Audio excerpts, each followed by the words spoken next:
koy tënkee. di wax rek ne bi ma dégloo si rajo mu wax léegi. dama am benn sentiment bu ma am. parce que il a transmis de très fortes émotions. Quand il parle en tant que jeune, il questionne son avenir. Et c'est important.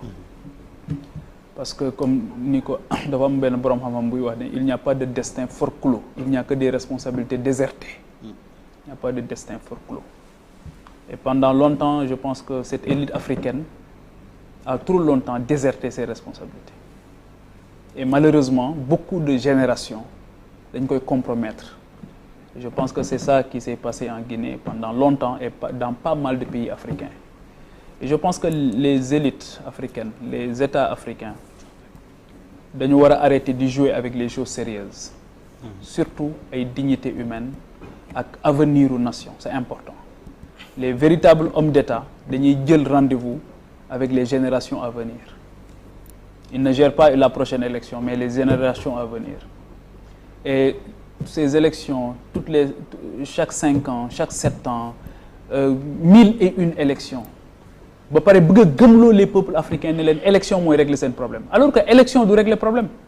Élection li muy def rek mooy ñii lekk ba suur ñeneen ñëw lekk ba suur en Afrique c'est ça le problème.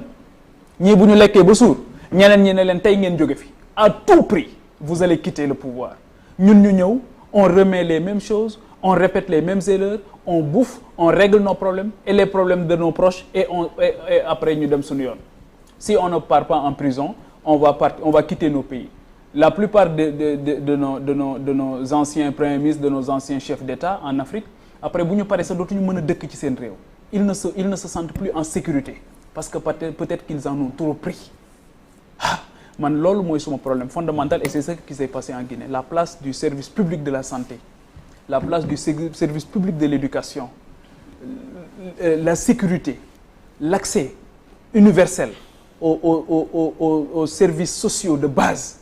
Loolu moom mooy poser problème et d'habitude dans nos États, y compris le Mali bi, bu rébellion di am souvent, c'est dans ces parties de nos États où on note totalement l'absence de l'État. Pas de gouvernance.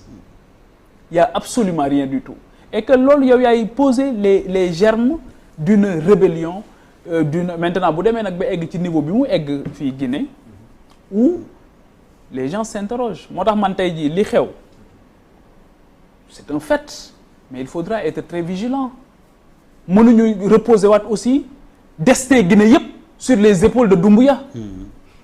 C'est pas possible. C'est-à-dire Doumbouya il faut que ñu xam il est avec qui, kan la àndal dans cette affaire-là, parce que jëlee fi Alpha rek c'est-à-dire que na fi jóge rek c'est pas ça. Jóge na fi oui mais ban transition Doumbouya kan la àndal, kan lay àndal ci liggéey bi. Ban intelligentsia guinéenne la nar a àndal ci liggéey bi ba def ko ba mu ne kocc ne karaj pour que les erreurs du passé soient évitées. Et je pense que c'est ça le plus important. Et tous les amis de la Guinée, nous sommes un même peuple, ñun ñi ñëpp. Nous sommes tous une partie de nos familles là. Yaa ngi dégg donc très sensible par rapport à cette situation-là. Te suñu sañoon dañuy jóge fii gis nga DER te foofu lay jeexale. Les pays limitrophes du Sénégal nga jël Guinée man dama jàpp ne sax gis nga li Europe defoon. dem ci ay programme agricole commun. dem ci gis nga pour man il faut que sax ñu envisager ne yenn problématiques yi nos États à eux seuls mënuñu ko régler. Il faut aller vers ça. Même les pères fondateurs sax ñoom ñoo ëppoon yitte avaient plus de volonté amoon nañ sa fédération entre le Sénégal et le Mali. J'ai l'impression qu'ils se parlaient plus, qu'ils étaient beaucoup plus élégants, qu'ils étaient beaucoup courtois. Léegi dóorante rek. Donc je pense qu'il faut qu'on ait cette diplomatie-là, cette intelligence, dépasser cette situation.